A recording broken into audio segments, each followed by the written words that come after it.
Insulin merupakan hormon yang diproduksi oleh organ pankreas, yang dimana berfungsi untuk membantu tubuh kita agar dapat menggunakan glukosa sebagai energi. Pada para pengidap diabetes, insulin yang diproduksi itu berkurang, atau respon tubuh terhadap insulin yang diproduksi oleh tubuh itu tidak baik.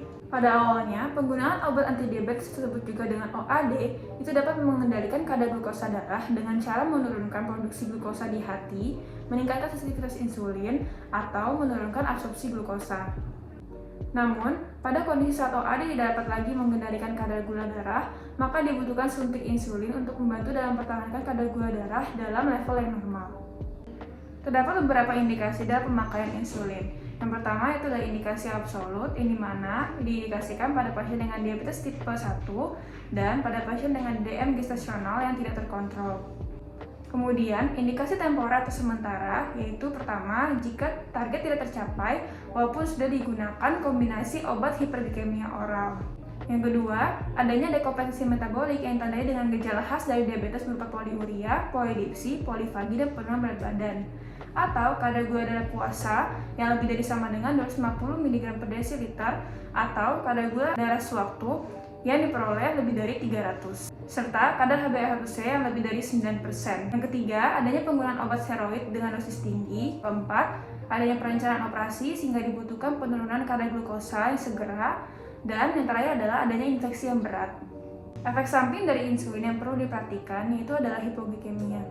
Hipoglikemia dapat menghasilkan gejala otonomik yaitu seperti keringat dingin, rasa berdebar-debar, badan gemetar, ataupun rasa lapar. Selain itu, hipoglikemia juga dapat menghasilkan gejala neuroglycopenic yang dimana suplai darah ke otak itu berkurang sehingga menimbulkan gejala seperti penurunan kesadaran, kejang, serta pusing. Insulin berdasarkan fungsi kontrol glukosa dibagi menjadi dua, ada insulin prandial dan insulin basal. Insulin prandial disuntikan sebelum makan dengan tujuan mengontrol peningkatan glukosa darah setelah makan atau postprandial. Insulin yang tergolong dalam kategori ini adalah insulin kerja cepat atau kerja pendek. Untuk insulin basal dapat disuntikan 1 hingga 2 kali sehari di antara jam makan malam hingga tengah malam. Insulin yang tergolong dalam kategori ini adalah insulin kerja menengah atau kerja lama. Ditinjau dari lama kerjanya, ada beberapa pembagian jenis insulin.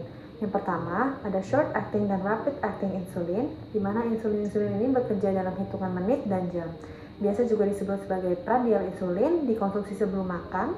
Yang kedua adalah long acting atau ultra long acting insulin, di mana cara kerjanya itu lebih lama, bisa memakai sampai 1 hari. Biasa juga disebut sebagai insulin basal, digunakan 1 kali sehari. Contohnya adalah Lantus dan juga Lavemir.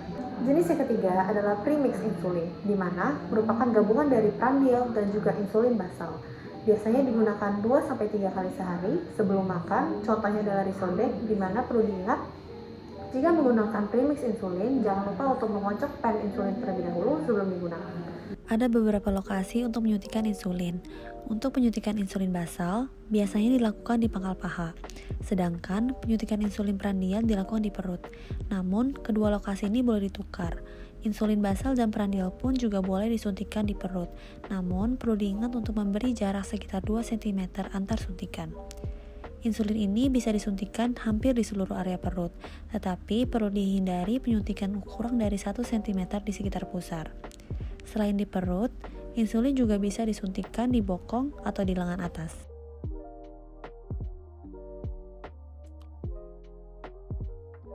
Perlu diingat, lokasi injeksi harus selalu diganti, jadi jangan terlalu berulang-ulang di tempat yang sama, karena dapat menimbulkan iritasi kulit, pembesaran sel lemak yang bisa berakibat kegangguan penyerapan insulin.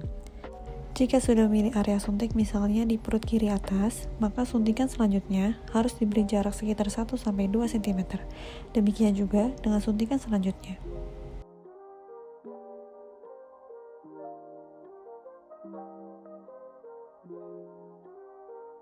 Sebelum melakukan penyuntikan insulin, pastikan area suntik tidak ada benjolan, bekas luka, perdarahan, memar, dan lain-lain. Cara menyuntik insulin. Sebelum menyentuh pen insulin, pastikan telah mencuci tangan 6 langkah menggunakan sabun atau pembersih alkohol. Pastikan bahwa insulin pen sudah sesuai dengan suhu ruangan. Apabila insulin pen berasal dari kulkas, Diamkan di suhu ruangan selama kurang lebih 30 menit. Jika menggunakan insulin premix, lakukan gerakan menggulung pen insulin di tangan sebanyak 10 kali seperti di video. Atau dapat dikocok terlebih dahulu dengan gerakan seperti ini sebanyak kurang lebih 10 kali. Setelahnya, pastikan bahwa cairan di dalam tabung insulin telah tercampur rata dan menjadi keruh. Buka tutup insulin pen, ambil jarum yang akan digunakan, dan sambungkan jarum ke pen insulin. Pastikan bahwa jarum telah terpasang dengan baik, lalu buka tutup jarum, namun jangan buang bagian penutup jarum. Kemudian putar plunger atau bagian ujung untuk mengatur dosis dan arahkan ke 2 unit. Ketuk-ketuk ujung insulin pen untuk menghilangkan gelembung dan tekan plunger hingga habis.